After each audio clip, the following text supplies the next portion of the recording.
¿Y qué cree que hoy tenemos un tema importante, interesante dentro del libro de Jeremías?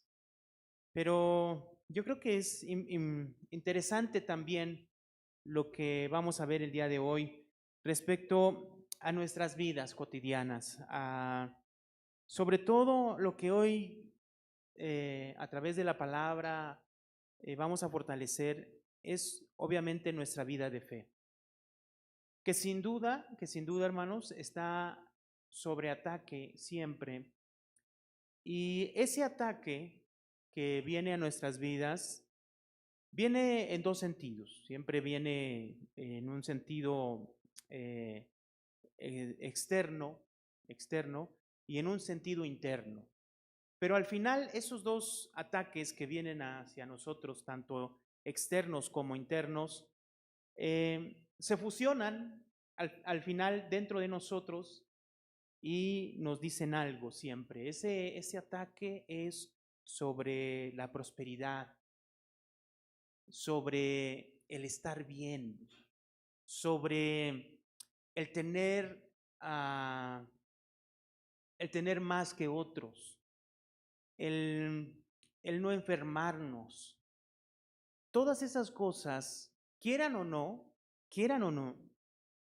vienen a nuestras vidas, las dificultades vienen a nuestras vidas y en ocasiones no sabemos qué hacer, no sabemos cómo responder e incluso no sabemos si eso proviene de Dios o no. Hoy, a través del capítulo 11 y 12 del libro de Jeremías, que me gustaría que me acompañara ahí, vamos a tratar este punto acerca de que a veces,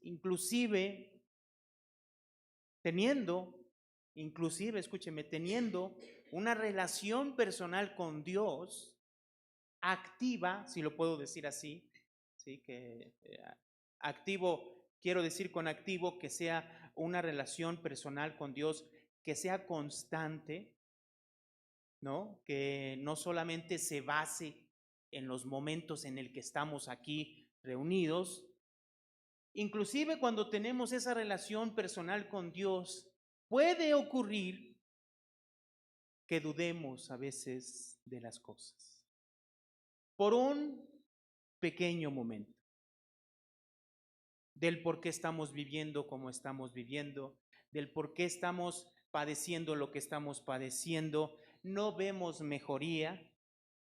Y hoy trataremos a través de estos pasajes que vamos a ver de explicar, hermanos, estos puntos.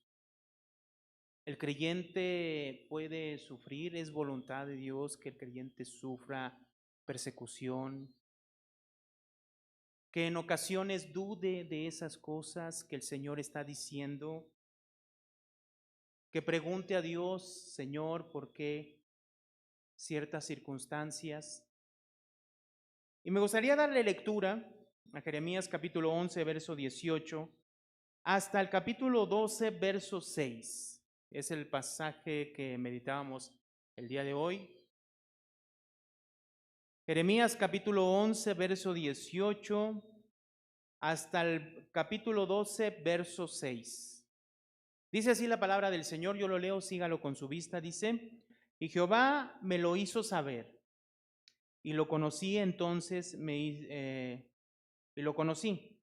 Entonces me hiciste ver sus obras, y yo era como cordero inocente que llevan a degollar, pues no entendía que maquinaban designios contra mí, diciendo, destruyamos el árbol con su fruto y cortémoslo de la tierra de los vivientes para que no haya más memoria de su nombre. Pero, oh Jehová de los ejércitos, que juzgas con justicia, que escudriñas la mente y el corazón, vea yo tu venganza de ellos, porque ante ti he puesto mi causa. Por tanto, así ha dicho Jehová acerca de los varones de Anatot, que buscan tu vida, diciendo, no profetices en mi nombre, en nombre de Jehová, para que no mueras a nuestras manos, para que no mueras a nuestras manos. Así pues, ha dicho Jehová de los ejércitos, he aquí que yo los castigaré. Los jóvenes morirán a espada, sus hijos y sus hijas morirán de hambre, y no quedará remanente de ellos, pues yo traeré mal sobre los varones de Anatot el año de su castigo. Dice el capítulo 12, verso 1. Justo eres tú, oh Jehová, para que yo dispute contigo. Sin embargo, alegaré mi causa ante ti. ¿Por qué es prosperado el camino de los impíos? ¿Y tienen bien todos los que se portan deslealmente? Los plantaste y echaron raíces, crecieron y dieron fruto. Cercano estás tú en sus bocas, pero lejos de sus corazones. Pero tú, oh Jehová, me conoces. Me viste y probaste mi corazón para contigo. Arrebátalos como a ovejas para el degolladero y señálalos para el día de la matanza. ¿Hasta cuándo estará desierta la tierra y marchita la hierba de todo el campo?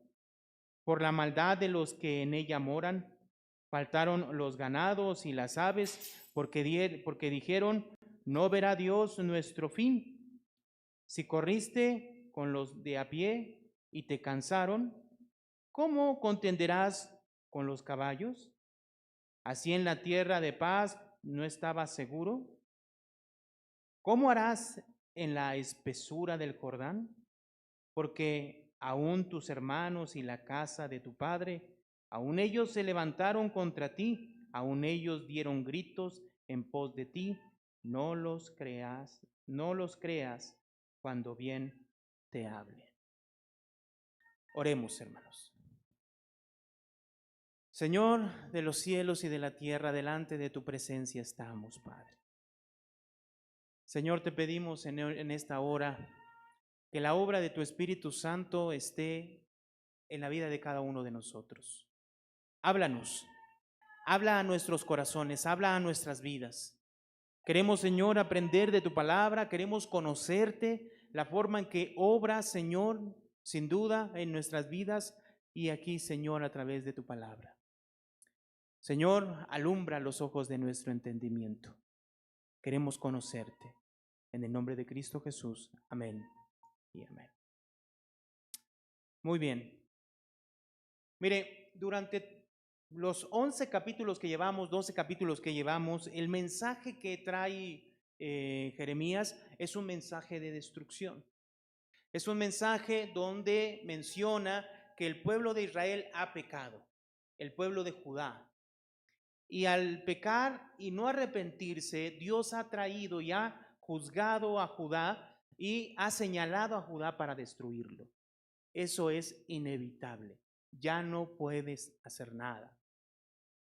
Pero en medio de eso nosotros hemos visto cómo Dios envía a profetas como Jeremías, profetas como Sofonías, profetas como Habacuc, como el profeta Joel, que profetizaron en el tiempo son contemporáneos de Jeremías y profetizaron todos ellos en Judá y en la ciudad de Jerusalén. A pesar entonces de que Dios había decidido la destrucción de Jerusalén y de Judá, Dios por medio de estos profetas anuncia la destrucción, pero anuncia también que hay una oportunidad de salvación. No para salvar a la ciudad, para salvar a Judá, no, sino para que ellos se salvaran. Ese mensaje que vemos nosotros durante todo el capítulo 1 hasta el capítulo 12 que estamos viendo aquí, es un mensaje que Jeremías ha venido constantemente diciéndole al pueblo. Dios va a traer destrucción. De hecho, nosotros mencionábamos anteriormente que esa destrucción ya se escuchaba en Dan. Dan era una ciudad que estaba al norte del reino de Israel, que ya había sido destruido por los asirios. Pero ya en este tiempo, en el tiempo que estamos aquí, ya habían pasado 100 años de que los asirios aproximadamente habían destruido al reino de Israel. Ahora no se acercaban los asirios para destruir a Judá, se acercaban los babilonios. Y se escuchaban ya en Dan los relinchos de los caballos, dice. Ya venía la destrucción.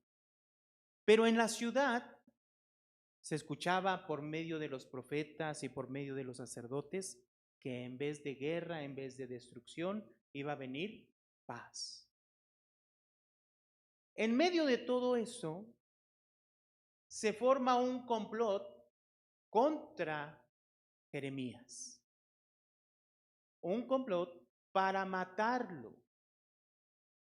Este complot se realizó en la ciudad de donde él era, e inclusive su misma familia. De hecho, en el verso 18 leemos así: y Jehová me hizo saber y lo conocí, entonces me hiciste ver sus obras. ¿Qué es eso que Dios le hizo saber? Él conoció y le hizo ver esas obras. Verso 19. Y yo era como un cordero inocente que llevan a degollar, pues no entendía que maquinaban designios contra mí, diciendo: destruyamos el árbol con su fruto y cortémonos de la tierra de los vivientes para que no haya más memoria de su nombre. Lo que está mencionando aquí poéticamente es que, en pocas palabras, Dios le estaba revelando a Jeremías que se había organizado un complot para matarlo. Verso 20. Pero, oh Jehová de los ejércitos, que juzgas con justicia, que escudriñas la mente y el corazón, vea yo tu venganza de ellos, porque ante ti he expuesto, ¿qué? Mi causa. Entonces lo que hace Jeremías es, primeramente en el verso 20, es reconocer que es un Dios que todo lo sabe, que juzga con justicia, que escudriña la mente y el corazón. Pero mire lo que dice al final del verso 20. Dice: vea yo tu venganza de ellos, porque ante ti he expuesto, ¿qué? Mi causa. Entonces, al saber Jeremías que se había tramado algo en contra de él para matarle, entonces lo que hace Jeremías es poner su confianza en Dios y poner esa situación en Dios. Ahorita vamos a volver a regresar a este punto, pero vamos a leer el verso 21. Dice: por tanto, así ha dicho Jehová acerca de los varones de Anatot que buscan tu vida. Anatot, hermanos, era la ciudad de donde salió Jeremías. Anatot era una ciudad de sacerdotes, hermanos. Significa que los que estaban tramando matar a Jeremías eran sacerdotes. E inclusive, en el último verso del capítulo 12 que leímos, verso 6, miren lo que dice aquí. Dice: porque aún tus hermanos y la casa de tu padre, aún ellos se levantaron contra ti. Aún ellos dieron gritos en pos de ti. No los creas cuando bien te hable. Entonces, este complot, esta maquinación para matar a Jeremías, Dios entonces, escúcheme, Dios entonces, nosotros conocemos que es un Dios que conoce todo, ¿cierto, amén, hermanos? Jeremías también sabe y entiende que es un Dios que conoce todo. De hecho, conoce todo, pero también conoce nuestros, dice el verso 20, dice: escudriñas la mente y el corazón. ¿Qué significa que escudriña la mente y el corazón? Sabe lo que pensamos y lo que sentimos. Si nosotros vamos al Nuevo Testamento, esto se parece mucho a lo que menciona el libro de Hebreos, por ejemplo, cuando habla acerca de la palabra de Dios, ¿no? Es una espada de dos filos que corta, que penetra hasta lo más profundo de nuestro ser, que discierne los pensamientos y las intenciones del corazón. Entonces, Dios, al saber todo esto, le permite, le informa a Jeremías que se ha perpetuado un complot contra él para matarlo. Entonces yo me preguntaba, ¿cuál era la intención de Dios de descubrirle a Jeremías que estaban maquinando algo a sus espaldas? Y esa maquinación que estaban haciendo a sus espaldas era para matarlo, y los que lo estaban haciendo eran sus mismos familiares y su misma familia y el lugar donde él creció. ¿Con qué intención Dios permite que este hombre sepa esto? Yo me puse a pensar, ¿no cree que lo mejor, según nosotros podíamos pensar así, lo mejor que hubiera podido pasar era que Jeremías ni se enterara y Dios obrara obrara para librarlo de esa maquinación? ¿No cree que Dios lo podía haber hecho así? Ahora la pregunta es, ¿por qué no?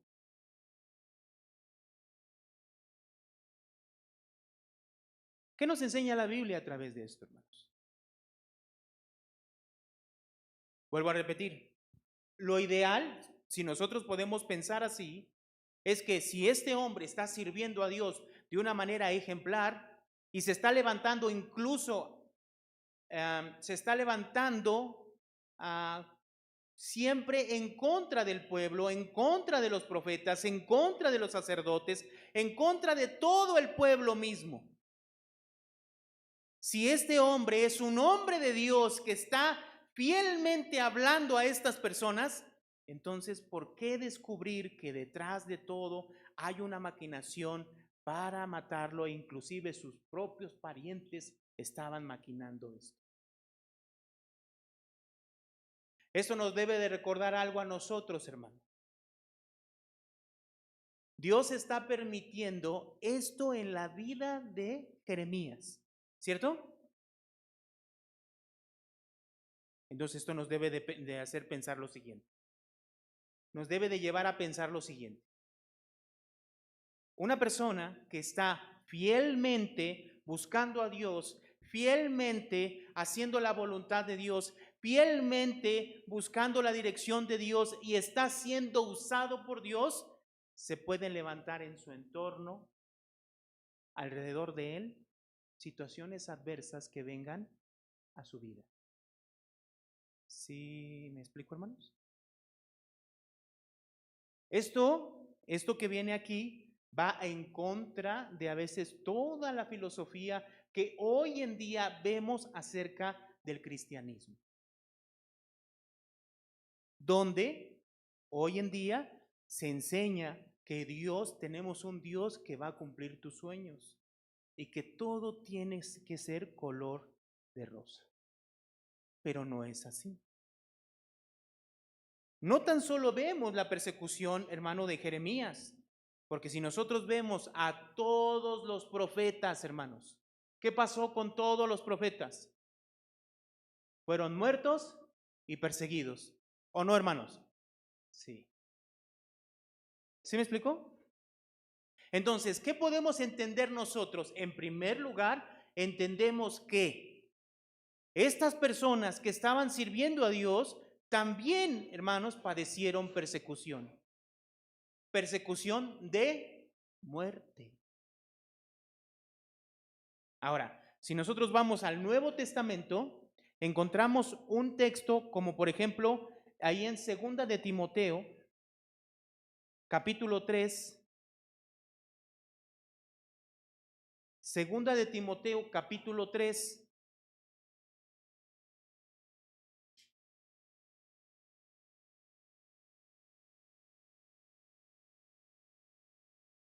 Pablo le está hablando a Timoteo, le está escribiendo esta carta a Timoteo, su hijo Timoteo, su hijo espiritual, a quien amaba. Y en el verso 10 del capítulo 3 dice así: pero tú has seguido mi doctrina, conducta, propósito, fe, longanimidad, amor, paciencia. ¿Qué más, hermano, en el verso 11? Persecuciones, padecimientos, como los que me sobrevinieron en Antioquía, en Iconio, en Listra, persecuciones que he sufrido, y de todas me ha librado, ¿quién? El Señor. Verso 12. Leemos juntos el verso 12 de hermano, dice: y también todos los que quieran vivir piadosamente en Cristo Jesús padecerán persecución. Entonces Jeremías sufrió persecución. ¿De quién? Estaba el pueblo, ¿no? Estaba sus mismos parientes, estaba su misma ciudad y su misma familia. Hermanos, entonces, para empezar, hay una oposición externa que viene hacia ¿quién? Jeremías. Y que también la vemos en la vida de ¿quién? De Pablo. Y según Pablo, dice que todos los que quieren vivir piadosamente también sufrirán persecución. Entonces, ¿eso a quién involucra? ¿A quién involucra eso, hermanos? ¿A quién? ¿A quién, hermanos? A nosotros, a ustedes, a mí. Una persecución externa. Ahora, tenemos que ser claros aquí. Porque todos los que quieran vivir piadosamente sufrirán persecución. Obviamente, personas que quieren vivir conforme a la voluntad de Dios. Hay quienes se sienten bien a gusto viviendo conforme al mundo, y el mundo los apapacha, los abraza y no tienen ningún problema. Esa también es otra realidad. Y eso también hay que decirlo. Porque ¿qué problema va a tener aquel que se amolda al mundo? ¿Qué adversidad va a tener aquel que piensa como el mundo, se amolda al mundo, se hace conforme al mundo? ¿Qué problema puede tener? Ninguno. ¿Con el mundo? Ninguno. Pero aquel que quiera vivir piadosamente significa aquel que quiera vivir conforme a la voluntad de Dios, así como Jeremías, así como todos los profetas, así como fue Pablo, así como lo hizo Timoteo, sufrirán persecución. Hasta de la misma familia. Entonces, yo creo que aquí podemos entender esta parte. Es un enemigo externo que estaba hacia Jeremías. Ahora, vuelvo a insistir. ¿Con qué intención Dios le revela a Jeremías que existe este problema? Que lo quieren matar. Vuelvo a insistir, Si usted dijera, ¿cómo actuaría? Lo mejor que pudiera actuar Dios, ¿cuál sería? Pues que Jeremías ni se enterara y Dios actuara y al final protegiera a Jeremías. Pero no es así. Dios le reveló a Jeremías esta situación. Ahora regresamos ahí a Jeremías capítulo 11.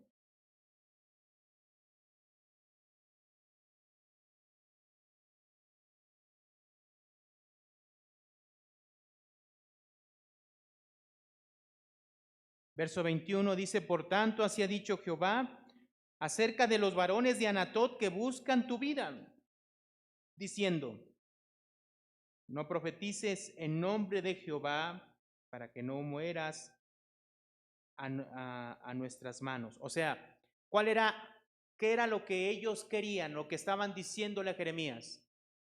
Que no querían que profetizara en nombre de Jehová. Muy bien, verso 22. Así pues ha dicho Jehová de los ejércitos: he aquí que yo los castigaré los jóvenes morirán a espada, sus hijos y sus hijas morirán de hambre. O sea, no debemos de generalizar aquí, más bien debemos de generalizar aquí. Porque este juicio que iba a venir sobre Anatot y sobre aquellos que estaban maquinando esto, es lo mismo que Jeremías había profetizado desde el capítulo 1. Esta hambre, esta destrucción. Y cuando nosotros vamos al capítulo, a los capítulos finales del libro de Jeremías, en el capítulo 39, 40, vemos, hermanos, cómo es que llega Babilonia y son destruidos. Verso 23 dice: y no quedará remanente de ellos, pues yo traeré mal sobre los varones de Anatot el año ¿qué? De su castigo. ¿Cuándo empezó este castigo? Empezó en el 605 con la llegada, la primer llegada de el imperio de Babilonia. Babilonia tuvo 3 llegadas. Llegó en el 605, conquistó la ciudad, hizo tributario al rey que estaba en ese entonces, que era Joacim, y se fue el rey Nabucodonosor. Pero al escuchar que Joacim se estaba rebelando y queriendo juntar con los egipcios para deshacerse de Babilonia, Babilonia vuelve a llegar otra vez Nabucodonosor en el 597 y vuelve, hermanos, a sitiar la ciudad y a llevarse cautivos a más personas y vuelve a conquistar la ciudad matando a Joacim. Y en el 586, Nabucodonosor, tras la revuelta también del rey Sedequías, entonces ahora sí destruye por completo todo. Entonces vemos aquí el complot que va contra Jeremías y Dios le hace saber y entender a Jeremías que está pasando esto. Esto nos debe de recordar, hermanos, que hay una oposición externa que viene hacia nuestras vidas y eso lo van a padecer todos aquellos que quieran vivir piadosamente. ¿Sí, hermanos? Eso lo va a padecer todos. Y aquel que diga que por vivir la vida de Cristo todo le fue bien y no hubo ningún problema con su familia, con sus amigos, en el trabajo, está mintiendo. Pero hay algo más que nosotros tenemos que entender. Dentro de la vida, aunque Jeremías en el capítulo 11, verso 20, reconoce a Jehová y pone delante de él su causa. Sí, dice, ¿no? El capítulo 20, el último: vea yo tu venganza de ellos, porque ante ti he expuesto mi causa. ¿Qué significa? Esta situación de que estaban perpetrando la muerte de Jeremías, ¿qué es lo que nosotros vemos? Es una situación que Jeremías pone delante de Dios su confianza. ¿Qué es lo que está diciendo? Señor, yo pongo delante de ti toda esta situación. La pongo delante de ti. Pero en el capítulo 12 cambia un poquito esta situación. Mire, el capítulo 12, verso 1 dice: justo eres tú, oh Jehová, para que yo dispute contigo. Pero fíjense cómo empieza Jeremías, ¿no? Que dice que Jehová, ¿qué es? Justo. Y entonces Jeremías dice: justo eres tú, oh Jehová, para que yo dispute contigo. Sin embargo, alegaré mi causa ante ti. ¿Qué causa? Leemos la pregunta. Dice: ¿por qué es prosperado el camino de los impíos y tienen bien todos los que se portan deslealmente? ¿Cuál es la pregunta de Jeremías?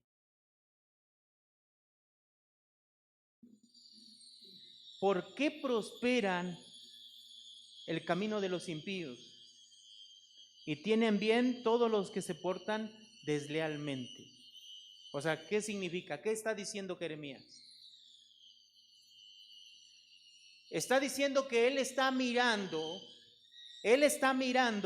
que las personas que no siguen a Dios, están prosperando y les va bien. Es lo que Jeremías está mirando con sus ojos. Ahora, vuelvo a insistir, este hombre es una persona que está teniendo una relación con Dios, está siendo activamente usado por Dios, tiene una relación constante con Dios y ha profetizado constantemente durante años al pueblo de Israel y está siendo usado por Dios. Entonces Dios le dice que hay un complot contra él, que lo quieren matar. Él pone su confianza y su causa ante Dios, pero llega un momento en el capítulo 12:1 donde dice: a ver, Señor, yo sé que tú eres justo, pero contéstame una pregunta, Señor: ¿por qué esas personas que no te buscan, que no están delante de ti, prosperan y todo les va bien? ¿Por qué? Ahora, tenemos que entender la pregunta. ¿Qué significa la pregunta? Miren, en el verso 2 dice así: los plantaste y echaron raíces, crecieron y dieron fruto. Cercano estás tú en sus bocas, pero lejos ¿de qué? De sus corazones. Y es cierto. ¿Por qué? No está diciendo otra cosa Jeremías. Escúcheme, no estamos hablando de un pueblo pagano, estamos hablando del pueblo de Dios. Un pueblo de Dios que tenía el templo en ese entonces, capítulo 7. ¿Y qué iban a hacer al templo? A adorar a Dios. ¿Y no le dice Dios: Jeremías, ponte en la puerta del templo? ¿Y no les dice: diles, mejoren sus caminos? Entonces sí es cierto, Jeremías está viendo a estos hombres que en su boca tienen a Jehová, pero están lejos en su corazón. No vivían conforme a la voluntad de Dios, no buscaban la ley de Dios. No está diciendo algo que no sea cierto. Y esas personas que vivían así, él ve que son personas que hacen su vida y todo les va bien. Verso 3: pero tú, oh Jehová, me conoces, me viste y probaste mi corazón para contigo. Arrebátalos como a ovejas para el degolladero y señálalos para el día ¿de qué? Entonces aquí no vemos a un Jeremías diciendo: Señor, bueno, pues como Esteban, ¿no? Lo estaban apedreando y ve los cielos abiertos y ¿qué dice? Señor, perdónalos, no saben lo que hacen, ¿no? No, aquí Jeremías, ¿qué dice? Pues tú, Señor, conoces mi corazón, conoces y has escudriñado y probaste mi corazón. Arrebátalos como a ovejas para el degolladero y señálalos para el día ¿de qué? De la matanza. ¿Qué cree que está diciendo aquí Jeremías?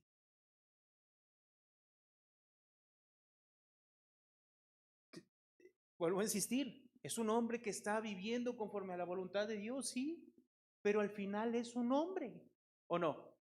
Al final es un hombre que nos muestra ¿qué? La realidad de nosotros.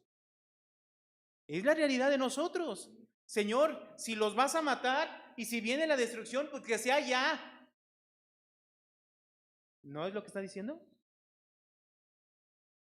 Verso 4: ¿hasta cuándo estará desierta la tierra y marchita la hierba de todos los campos, de todo el campo, perdón, por la maldad de los que en ella moran? Faltaron los ganados y las aves porque dijeron: no verá Dios nuestro fin.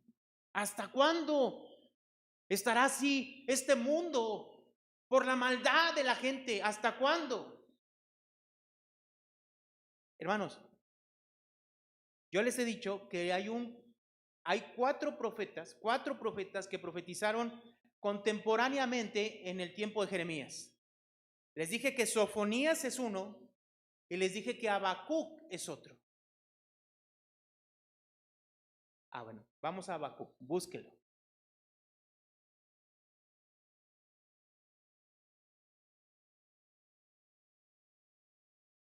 Busque Habacuc.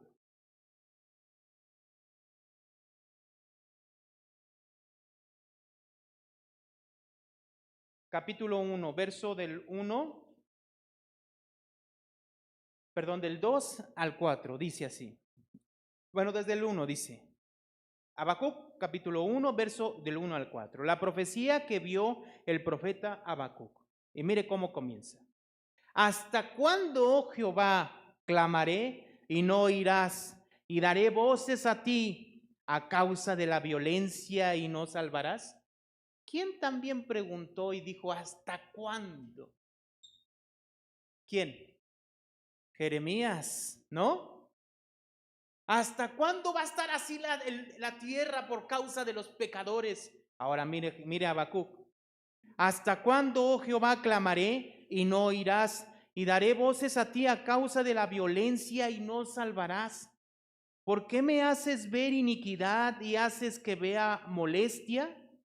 Destrucción y violencia están delante de mí, y pleito y contienda se levantan. ¿Qué está viendo, hermanos, Habacuc? Escúcheme, Habacuc le está profetizando a Judá, a Jerusalén. O sea, le está profetizando al pueblo de Dios. Mire cómo vivían. ¿Qué había? Dice, ¿por qué me haces ver iniquidad y haces que vea molestia? ¿Qué había? Destrucción, violencia, están delante de mí, pleito y contienda, ¿qué? Se levantan. Entonces, ¿qué había, hermano? ¿Qué es lo que había dentro del pueblo? Se estaban peleando unos con otros, había destrucción, había violencia, dice el verso 4, por lo cual la ley es debilitada, ya no había ley, y el juicio no sale según la verdad, por cuanto el impío asedia al justo, por eso sale torcida ¿qué? Y entonces ve que los injustos, entonces asedian a los justos, y entonces los que prosperan y los que ganan son los injustos. Y entonces Habacuc le dice a Dios, ¿hasta cuándo me vas a hacer ver todas estas cosas, todas estas injusticias? Hermanos, estamos hablando, Habacuc se está fechando o se fecha un poquito antes de que llegara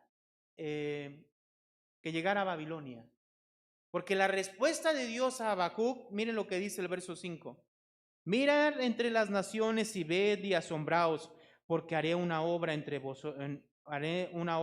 vosotros, en vuestros días, que aun cuando se os contare, no la creerás. Porque aquí yo levanto a quiénes, hermano? A los caldeos. ¿Sabe quiénes son los caldeos? Los babilonios.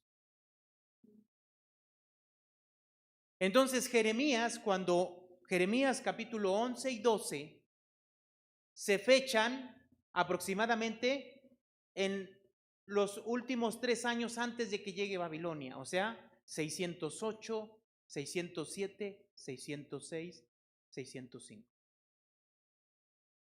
Y Habacuc profetiza o se queja de la misma manera que Jeremías un poco antes del 605. Entonces, ambos, tanto los dos profetas, están viendo la misma escena y también preguntan, ¿dónde estás, Dios? ¿Por qué permites esto? ¿Por qué me haces ver todas estas cosas? El que no te busca, ese prospera. ¿Y yo?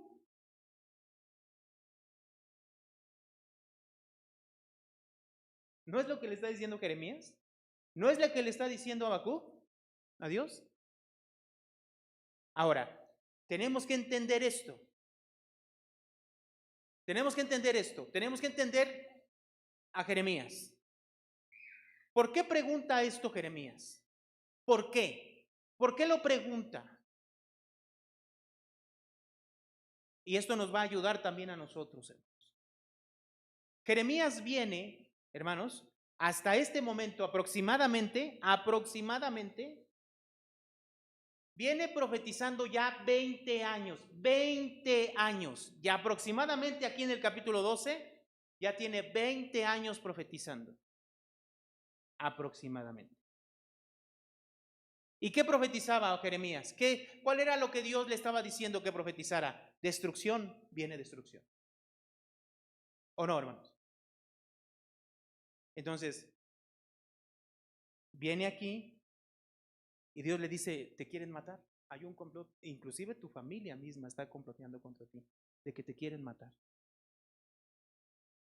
Él dice, bueno, pues yo entrego todo a ti, Señor, yo mi causa la pongo delante de ti, pero internamente hay un choque. Tú dijiste, Señor, que iba a haber destrucción, y lo que yo veo y miro es que estas personas que ni siquiera te buscan, que hacen su vida y están entregados al mundo, a la idolatría, prosperan y les va bien. Entonces, ¿qué es lo que hay en el corazón de Jeremías? ¿Qué choque hay? ¿Hasta cuándo, Señor, va a venir lo que tú dices? Porque lo que yo veo en este momento, ¿qué es? Pues que toda la gente le va bien y vive como quiere. Y hace lo que quiere, como quiere. Y unos son tan malos que y no les pasa nada. Viven como reyes, hacen su voluntad. ¿Y yo qué te sirvo?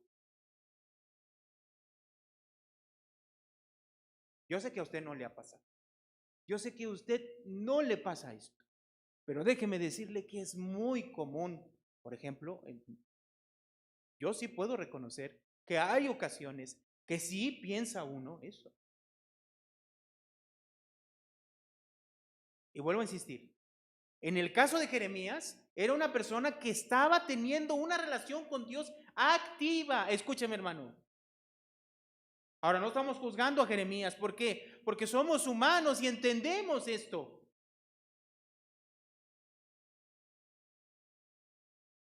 Ahora, mi pregunta es, vuelvo a preguntar, ¿por qué Dios le hace ver esto a Jeremías? Porque Jeremías no se termina en el capítulo 12. Jeremías tiene todavía muchísima historia. Y entonces Jeremías se dio cuenta, hermanos, se dio cuenta de cómo es que Dios, hermanos, fue cumpliendo cada una de las profecías que Dios le mostró. Pero en este momento, ¿qué vemos? Un Jeremías que pregunta, ¿por qué? Ahora, hay otro escenario, escúcheme, hay otro escenario donde también podemos preguntar esto. Ese otro escenario lo vemos en el Salmo 73. Búsquelo, por favor.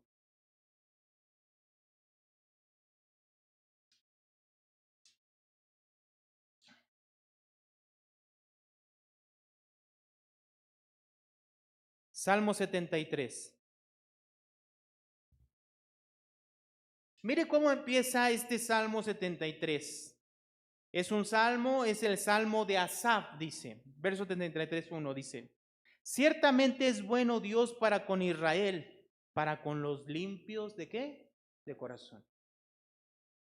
Entonces Dios, el Dios de Israel es bueno para con quiénes, hermano? Para con los limpios de corazón, ¿no? Pero mire el verso 2 dice: En cuanto a mí, casi se deslizaron mis pies, por poco resbalaron mis pasos, porque tuve envidia de los arrogantes, viendo la prosperidad de los demás. ¿Qué tuvo, hermanos? Envidia. ¿Qué tuvo, hermanos? Envidia. Puso sus ojos, ¿en dónde? En la prosperidad de esas personas. ¿De quiénes? De los impíos, dice. Verso 4. Porque no tienen congojas por su muerte. O sea, en otras palabras, ¿qué está diciendo? Pues no se preocupan por nada, no se preocupan por su muerte, pues su vigor está entero. No pasan trabajos como los otros mortales, ni son azotados como los demás hombres. Por tanto, la soberbia los corona, se cubren de vestidos de violencia, los ojos se les saltan de gordura, logran con creces los antojos del corazón, se mofan y hablan con maldad de hacer violencia, hablan con altanería, ponen su boca contra el cielo y su lengua pasea la tierra. O sea, ¿qué significa? Todo les va bien, hacen violencia, hacen mal, pero al final son prosperados y aunque se rebelen contra el cielo, no les pasa. Verso 10. Por eso Dios hará volver a su pueblo aquí y aguas en abundancia serán extraídas para ellos. Y dicen, ¿cómo sabe Dios? ¿Y hay conocimiento en el Altísimo? He aquí, estos impíos, sin ser turbados del mundo, alcanzaron riquezas. Verdaderamente en vano he limpiado mi corazón y lavado mis manos en inocencia.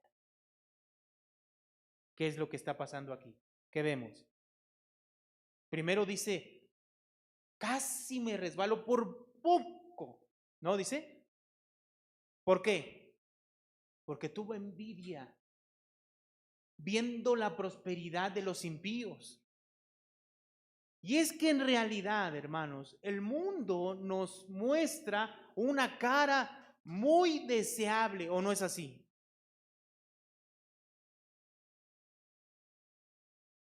Muy deseable. Hermano, parece que nosotros estamos viviendo lo que vivió Asaf y parece que estamos viviendo lo que está viviendo Jeremías y Habacuc. ¿Por qué? Porque vemos a un mundo próspero que no busca a Dios, que sin duda todos los antojos de su corazón los obtienen. Y entonces, si llega el momento, escúcheme, si llega el momento en el que el creyente se pregunta y dice, bueno, ¿y entonces qué sacamos nosotros? Fíjese nada más, Pareciere que entonces, pareciere en ocasiones que el punto central de todo esto es tener, poseer riquezas y abundancia. Pero no es así. No es así. ¿Por qué estamos aquí? ¿Cuál es la razón de nuestro ser? A veces nuestra mirada se nubla y es por eso que estamos viendo este pasaje. Porque llega Asaf a decir en el verso 13, verdaderamente en vano he limpiado mi corazón. O sea, en otras palabras, ¿qué quiere decir? ¿De qué sirve que yo me comporte, viva como Dios quiere? Pareciere por un momento que la finalidad es obtener todas esas riquezas. Por un momento Jeremías también dice, bueno, Señor, ¿y luego por qué prosperan? ¿Por qué?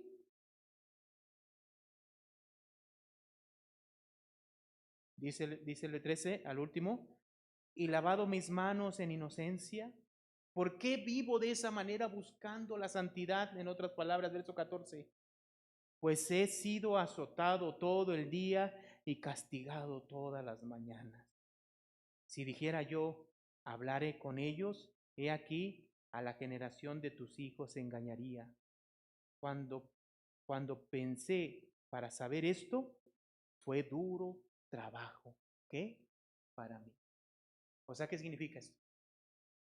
Cuando estuve pensando todo eso, fue duro trabajo para mí. O sea, no lo comprendía. No lo pudo comprender. Es agobiante en extremo ver, hermanos, y fijar nuestra mirada en las cosas del mundo. ¿Por qué? Porque nos comparamos y decimos, no tengo como aquel. Y nuestra mirada se nubló, pensaríamos que la finalidad es tener en este mundo.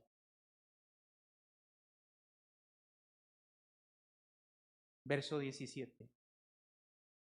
Leemos juntos, hermanos, dice, hasta que entrando en el santuario de Dios, comprendí el fin de ellos. Entonces no se nos debe de olvidar. Jeremías estaba hablando de destrucción, ¿o no, hermanos? Estaba hablando de que venía una destrucción por el pecado del pueblo. Pero en vez de ver destrucción, por un momento, cuando Dios le dice que vienen contra él y lo quieren matar, por un momento él dice, Señor, yo entrego mi causa a ti. Pero internamente, ¿qué hay dentro de él? Una lucha.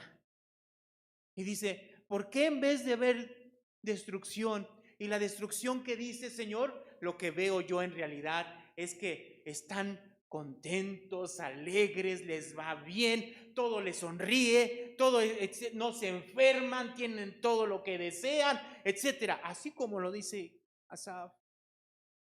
Nada más que Asaf,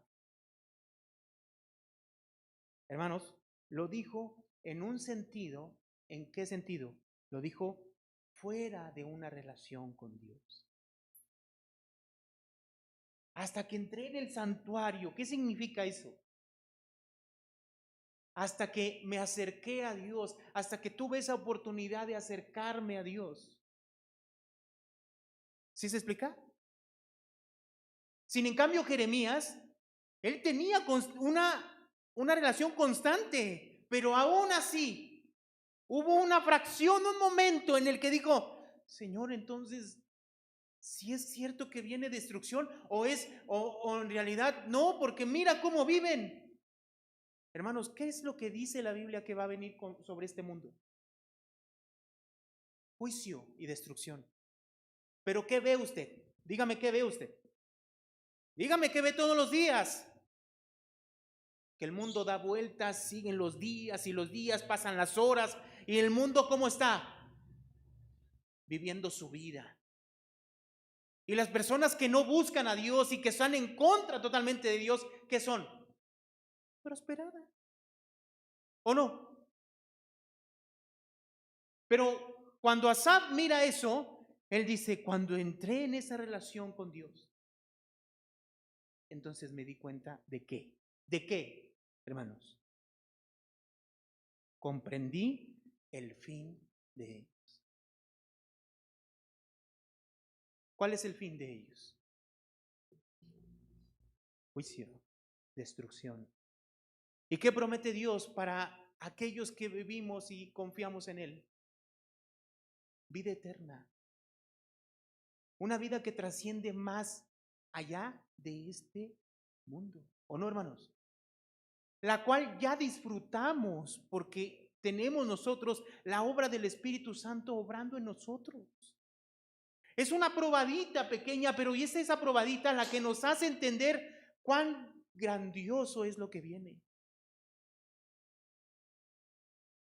¿O no es así, hermanos? ¿Por qué estamos aquí? Porque ya hemos sido salvados. ¿De qué? De la destrucción de este mundo. De este mundo corrompido. Que al final, por más prosperidad que tenga, ese mundo va a ser destruido. Pero sí, en ocasiones, como no lo vemos, como no vemos esa destrucción, y como a veces hace falta esa relación con Dios, hasta que volvemos a entrar en esa relación y vamos a la palabra, nos damos cuenta de cuán dichosos y afortunados somos. Porque dice en el verso 18, dice, ciertamente los has puesto en deslizaderos, en asolamientos los harás que caer. Y este mundo cada vez se corrompe más. ¿O no, hermanos? Está en un hoyo sin fondo y cada vez se hunde más. Pero eso solamente nos damos cuenta cuando estamos en una relación con Dios. Y aún así, en ocasiones, vuelvo a insistir, por una fracción de minutos o un momento, nos ponemos a pensar y decimos, Sí, porque las cosas no van a veces todo bien, ¿no, hermano? Y a veces vienen cosas a nuestras vidas y nos hacen ver eso, como en el caso de Jeremías. ¿Por qué? Porque ellos, mira, están gozando pero nada les pasa. Y yo, mira, enfermo con esta situación, vino esto a mi familia, viene esto, hay escasez, hay esto. ¿O no, hermanos? Sí. Pero cuando entramos en el santuario, cuando tenemos esa relación con Dios, la perspectiva cambia y entonces entiendo. ¿Qué entiendo? Verso 19. ¿Cómo han sido asolados de repente? Perecieron, se consumieron de terrores, como sueño del que despierta. Así, Señor, cuando despertares, menospreciarás su apariencia. Se llenó de amargura mi alma y en mi corazón sentía punzadas. Tan torpe era yo que no entendía. Era como una bestia delante. Y es que a veces cuando pensamos así, no estamos en razón. Y sí, así es. Por eso él lo dice, ¿no? Era como una bestia delante de ti. Era tan torpe que no entendía. Con todo, dice el verso 23, yo siempre estuve contigo. Me tomaste de la mano derecha, me has guiado según tu consejo y después me recibirás en gloria. ¿A quién tengo yo en los cielos sino a ti? Y fuera de ti, nada deseo. ¿En qué? En la tierra. ¿Amamos a Dios, hermano? ¿Amamos a Jesús y la obra que Él nos ha dado? ¿Amamos lo que Él es y lo que Él nos ha mostrado, el amor que nos ha dado? ¿Cómo nos ha rescatado del mundo? Pero a veces porque falta esa relación y a veces porque vienen circunstancias difíciles a nuestras vidas, vienen este tipo de preguntas que nos hacen reflexionar y nos hacen pensar, mira cómo ellos viven. Hay personas, hermano, y conozco a una persona que dijo, mejor vivo hoy fuera, mejor vivo ahora fuera de Dios que cuando estaba en la iglesia. Así lo dijo. ¿Cómo puede decir alguien eso? Es porque no ha entendido nada. Este mundo va a perecer y nosotros tenemos que pensar así con todo. Dice el verso 24, leemos juntos, dice, me has guiado según tu consejo y después me recibirás en gloria. 25 juntos dice, ¿a quién tengo yo en los cielos sino a ti? Y fuera de ti nada deseo en la tierra. Dice el 26, mi corazón y mi carne desfallecen, mas la roca de mi corazón y mi porción es Dios para siempre. ¿A quién tenemos, hermanos? A Dios mismo. Él es nuestra porción. Cuando cantamos, Señor, Padre, no me importa nada, te tengo a ti. Debe de ser una realidad. Ahora eso no implica que Dios no nos va a dar un trabajo, no nos va a proveer para que nosotros tengamos alimento en nuestra casa, tengamos vestido, tengamos cosas. Eso Dios lo provee. Está al pendiente de eso, hermanos. Pero nuestro corazón, ¿en dónde está? En Él. Deseamos estar con Él. Verso 27. Porque aquí los que se alejan de ti, ¿qué, hermano? Perecerán. Tú destruirás a todo aquel que de ti se aparta. 28. Pero en cuanto a mí, el acercarme a Dios es el bien. He puesto en Jehová el Señor mi esperanza para contar todas tus obras. ¿Dónde está tu corazón, hermano? ¿Dónde está nuestro corazón? Sí, pueden venir situaciones y esas situaciones nos sacuden y en un momento nos hacen preguntar esto a Dios. Señor, ¿por qué?